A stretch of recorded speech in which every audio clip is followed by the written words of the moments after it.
Mesdames, Messieurs, bonjour. J'aurais aimé être avec vous aujourd'hui à Nice pour ce 11e colloque annuel de Femmes et Sciences.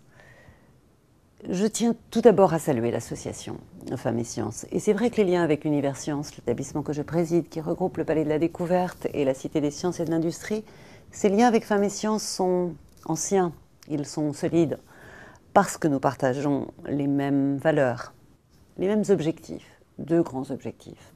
Promouvoir la place des femmes scientifiques dans la société, dans les institutions, dans les universités, dans les organismes de recherche, dans les entreprises, pour qu'elles exercent les mêmes responsabilités que les hommes. Et deuxième objectif, bien sûr, susciter des vocations scientifiques chez les jeunes, et tout particulièrement chez les jeunes filles. C'est une des missions importantes de l'établissement Univers Sciences que je préside. Comme l'ont affirmé récemment et la ministre des Droits des Femmes et le ministre de l'Éducation nationale, l'égalité entre les femmes et les hommes est aujourd'hui une valeur et une promesse de la République, en même temps qu'elle est un objectif fondamental de l'institution scolaire. C'est aussi bien sûr le nôtre spécifiquement dans le domaine des sciences et des techniques. Et vous avez choisi un beau thème pour ce colloque. Filles et garçons en sciences et techniques, égalité des chances, point d'interrogation. La réponse à cette question devrait être oui, car les filles et les garçons ont les mêmes capacités, les mêmes potentiels, les mêmes talents, les mêmes intelligences. Mais les chances sont-elles égales? En France, comme dans les autres pays européens, et Madame la vice-présidente de la Commission européenne vient de le rappeler, les filles réussissent bien dans leurs études, tout aussi bien, et je dirais même voire mieux que les garçons. En France, les jeunes filles représentent 55% des étudiants en 2010. Elles sont plus diplômées que les garçons. On compte plus de 64% de femmes parmi les diplômes de licence en 2008. Cependant, les filles et les garçons ne choisissent pas les mêmes filières d'études et pas les mêmes métiers. L'orientation est très sexuée. Cela s'explique notamment par les préjugés et les stéréotypes qui restent très tenaces dans notre société. Ainsi, alors qu'elles sont presque à parité en terminale scientifique, les filles sont très largement majoritaires dans les filières littéraires, désertées par ailleurs par les garçons. Et lorsqu'elles choisissent de poursuivre des études scientifiques, les jeunes filles se dirigent le plus souvent vers des études de médecine, de pharmacie, de biologie, vers ces filières des sciences du vivant.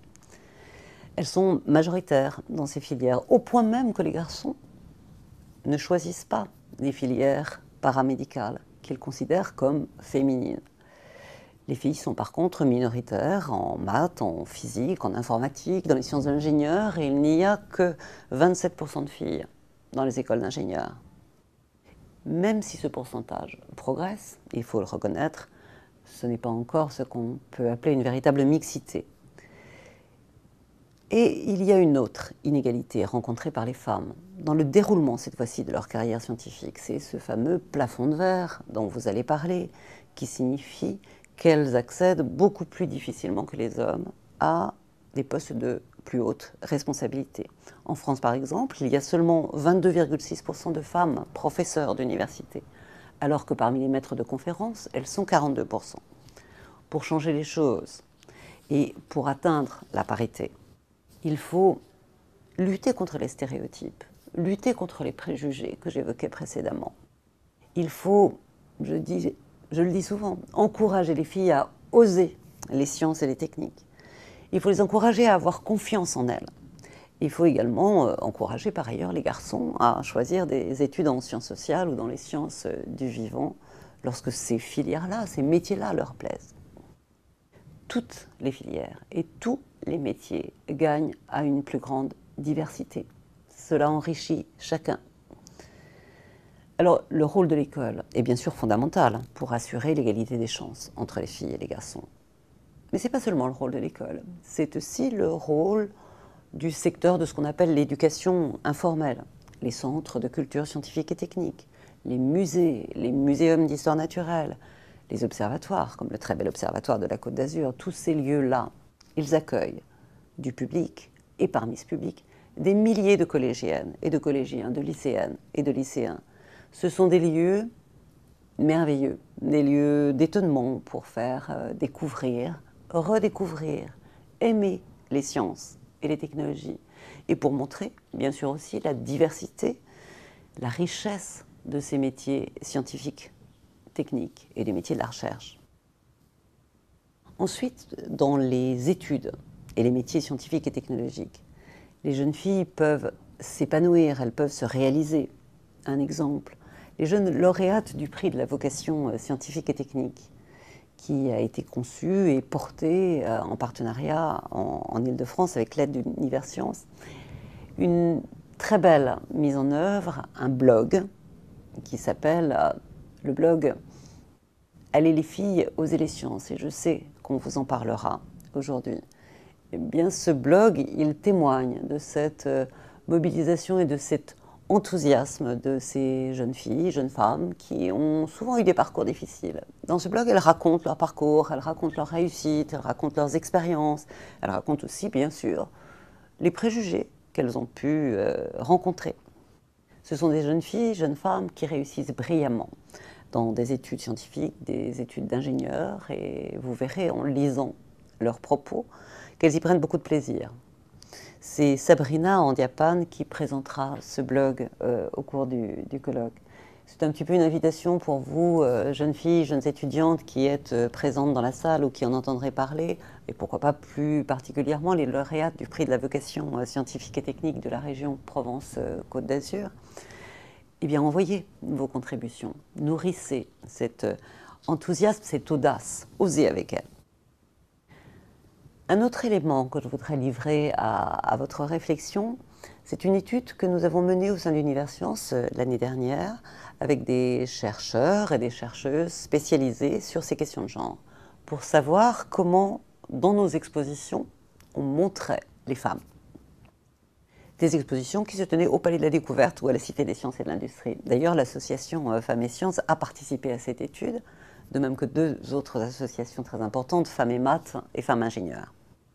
Et cette étude, je le dirais à ma surprise, a montré que la façon dont nous présentions les femmes, non pas la mise en scène, mais la réalité de ce que nous proposions, eh bien les femmes étaient trop peu visibles. Ça nous force à réfléchir, à se remettre en question, et nous allons donc revoir, améliorer la conception de nos expositions pour que les femmes scientifiques, les femmes ingénieurs, chercheurs, soient plus présentes et je dirais plus valorisées, pour veiller à ne pas nous-mêmes, dans ces centres de sciences dont je parlais de l'intérêt précédemment, pour que nous-mêmes, centres de sciences, nous ne soyons pas, nous aussi, des véhicules de ces stéréotypes.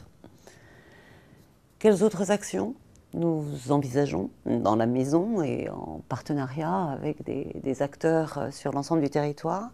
Eh bien, en mars 2013, nous souhaiterions organiser une grande journée pour que des filles et des garçons puissent se rencontrer, dialoguer, échanger avec des étudiantes, des étudiants, des professionnels de ces différents métiers. Car bien évidemment, les jeunes filles ont besoin de modèles de femmes qui réussissent, qui se sont épanouies avec passion et bonheur dans ces métiers. Non seulement les stéréotypes, je le disais tout à l'heure, mais peut-être quelquefois un manque de confiance, une autocensure et la nécessité de pouvoir dialoguer avec des modèles qui leur communiqueront l'audace et la passion. Et c'est en conjuguant toutes ces actions que ce qui nous motive, cette égalité des chances pour les filles et les garçons dans le domaine des sciences et des techniques, eh bien, je l'espère, deviendra une réalité, ne sera pas seulement un vœu que nous faisons tous aujourd'hui. Simplement, ça n'est pas notre génération qui pourra complètement agir. C'est vous, jeunes collégiennes, collégiens, lycéennes, lycéens, étudiantes, étudiants. C'est vous, votre génération, qui devez porter haut cette voix, ce message, et puis agir. Ce dont nous pouvons témoigner, c'est que la mixité est une source de créativité, une source d'innovation, une source d'inventivité, et puis je dirais une source de plaisir, tout simplement, à vivre cette vie épanouie dans sa diversité.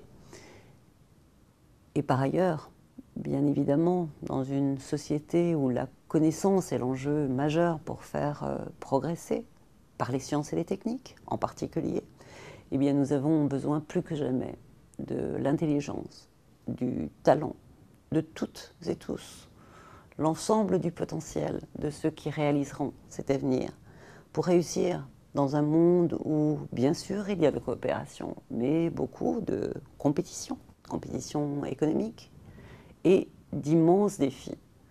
Immenses défis dont je dis souvent que sciences et techniques ne sont pas les porteurs de toutes les solutions, mais ont une grande part dans la solution à des problèmes majeurs que nous rencontrons déjà et qui vont s'accentuer au XXIe siècle. Améliorer la santé des populations, imaginer des solutions pour un environnement plus durable et plus respectueux, et puis préserver ces ressources précieuses et limitées de notre planète. Et je me permets de le dire personnellement cette fois-ci, non plus seulement en tant que Claudie Aigneret, présidente d'Universcience, mais parce que cette planète, j'en ai eu cette conscience à distance de l'immense responsabilité qui est la nôtre, chacun d'entre nous, de toutes et tous, pour la faire aller vers un avenir plus serein, un avenir de progrès. Vous allez y contribuer par votre engagement, jeunes filles, jeunes garçons, vers les sciences et les techniques. Et je vous en remercie.